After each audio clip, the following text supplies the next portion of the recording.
évidemment, chaque match est un test de voir où vous en êtes dans le processus, mais un match contre une équipe que vous n'avez pas battue depuis 2019, qui historiquement vous a causé du trouble en zone 1 comme les Kings.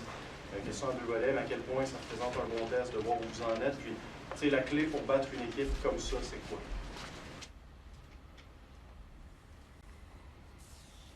Ben, c'est de partir à l'heure. Tu sais, moi, je vois pas ça comme un... Tu sais, si tu regardes, tu vois ça comme un test sur le temps, c'est parce que tu te compares à l'autre équipe. Tu sais, moi, je vois ça comme une drill.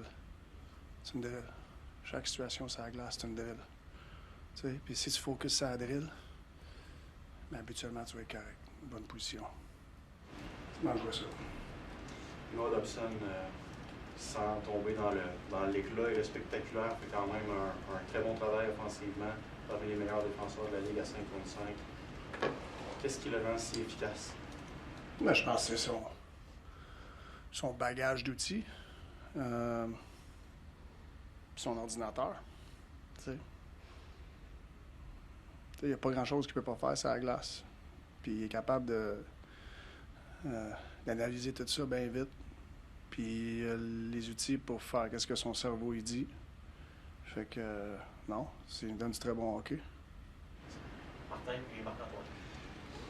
Armia a toujours été un personnage un peu mystérieux pour nous autres parce qu'il ne se livrait pas beaucoup publiquement. Mais toi, tu l'as côtoyé, puis en même temps, comme il ne se livrait pas publiquement, le public ne l'a peut-être pas apprécié à sa juste valeur.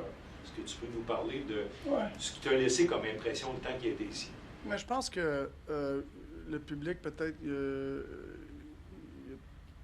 Armia a peut-être eu de la misère à vendre sa personnalité, côté le langage, s'exprimer vraiment en anglais, mais tu sais, à l'intérieur, quand tu connais vraiment la personne, c'est une personne extraordinaire. J'aurais aimé ça qu'il soit capable de se vendre plus au public, mais c'est la vie. Mais nous autres, on l'a apprécié tellement, pas juste sur la glace, mais qu'est-ce qu'il amenait dans la chambre aussi, puis les joueurs l'appréciaient beaucoup. Martin, Anthony te parlait de poser une question à propos de Dobson. Je vais te demander de ne pas te mêler de tes affaires 2 secondes. Et puis te demander à propos de Dobson, est-ce que tu penses que c'est d'un calibre olympique, le hockey qui vous donne? Il y a bien des joueurs qui peuvent faire. Il y a bien des joueurs qui sont calibre olympique. C'est pas parce que tu fais pas l'équipe que tu n'es pas calibre olympique.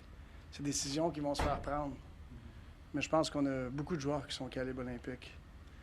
Puis on va voir qu'est-ce qui va arriver, mais ça ne changera pas comment que je pense d'eux autres. Vous allez affronter, c'est la dernière visite à Montréal d'Andrzej Kopitar dans sa carrière. Quel regard tu portes sur la carrière de ce gars-là? Ouais, beaucoup de respect. Tu sais, la manière qu'il joue la game, beaucoup de constance, 2 bords de la glace. Tu sais, il a gagné ses coupes, il a leadé une franchise. Tu sais, puis moi, j'ai joué longtemps contre lui, puis tu sais, quand il a commencé, tu savais qu'il était bon, mais tu savais pas qu'il allait avoir cette carrière-là. Puis plus tu le vois, mais plus que ça fait du bon sens pourquoi il joue si longtemps. Très intelligent, il joue la game. Mr. Finley. Marty, in the last 2 seasons, Andrzej Kopitar and Nick Suzuki have played about 200 games combined, and they've taken less than 10 minor penalties between those 2 players. When you've got number 1 centers who play as many minutes as those 2 do and are so good defensively as they are, how do those guys play that well without taking penalties? I think it's their intelligence. You know, they're using their computer quite well. Those are lady big numbers, eh?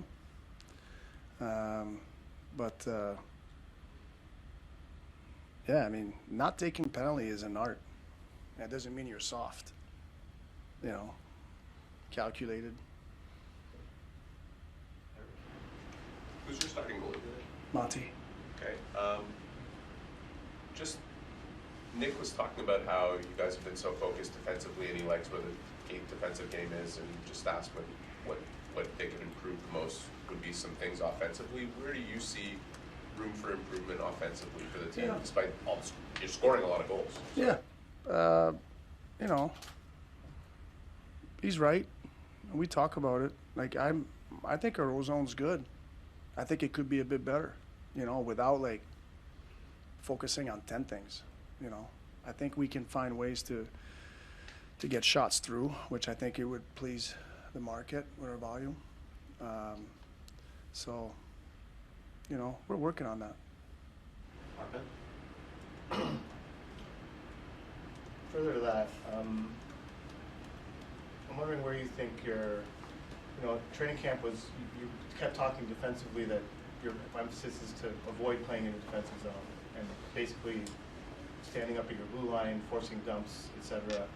How do you feel that is going right now? Has that stayed at the same level, or is that... But as the year progressed, teams like pre-scout and they have a lot more instances and they can make slight adjustments. And, I feel for us, it's great if you can kill it at the blue line, but it's not necessarily, the only objective. It has to get killed at the blue line. Like sometimes it can get killed a little further in, Sometimes it's going to get killed at the hash mark. Sometimes it's going to get killed at the goal line. How many plays can we kill? And some teams will make it harder on you to kill it at the blue line based on how you're playing. And so can we recognize that? Can we make slight adjustment from game to game? But in general, the objective is to kill more plays. I feel we've done a good job compared to, over time. I feel this year we're in a pretty good place with that, but it's on a game-to-game basis. Some games were better than others, and it has to do with our pace off the puck defensively. And when we have pace, I think we're killing more plays. I'm just not sure where. It'd be great at the blue line, but it's not always going to happen there. Just talking to Zach about, you emphasize controlling your speed, right? And it's not something that's... Excuse me? About controlling speed. Yep. It's not an instinctive thing for a hockey player to do, to just purposefully slow down, right? Why? Well, do you feel it is? I don't know. Well, why it's not? Well, because I think at younger levels, your speed allowed you to beat people, no? Nope. So then tell me why then. What do we play on? What are we on though? Blades. Correct. That's why. Have you ever rollerblade?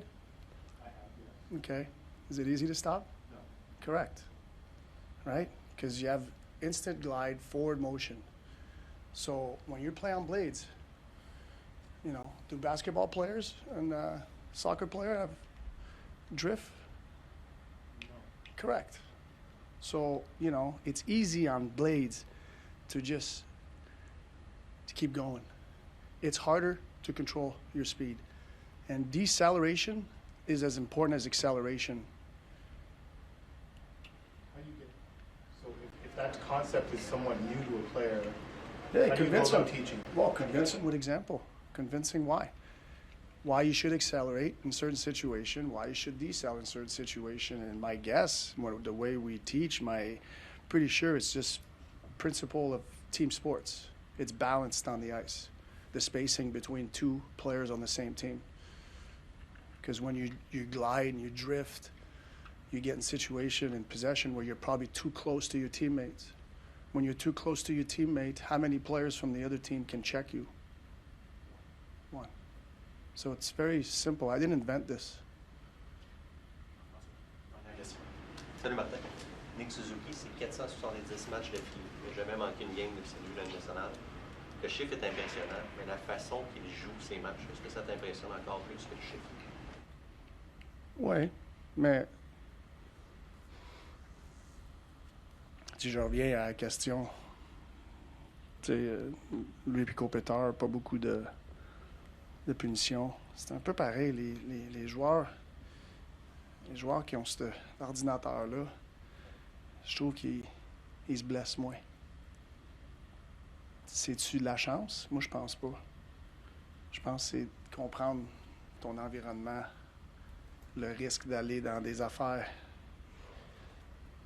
Mais ça veut pas dire qu'ils jouent... C'est pas parce que tu joues beaucoup de matchs que tu joues soft. Tu sais, fait que c'est l'intelligence. Merci Martin. OK, merci beaucoup.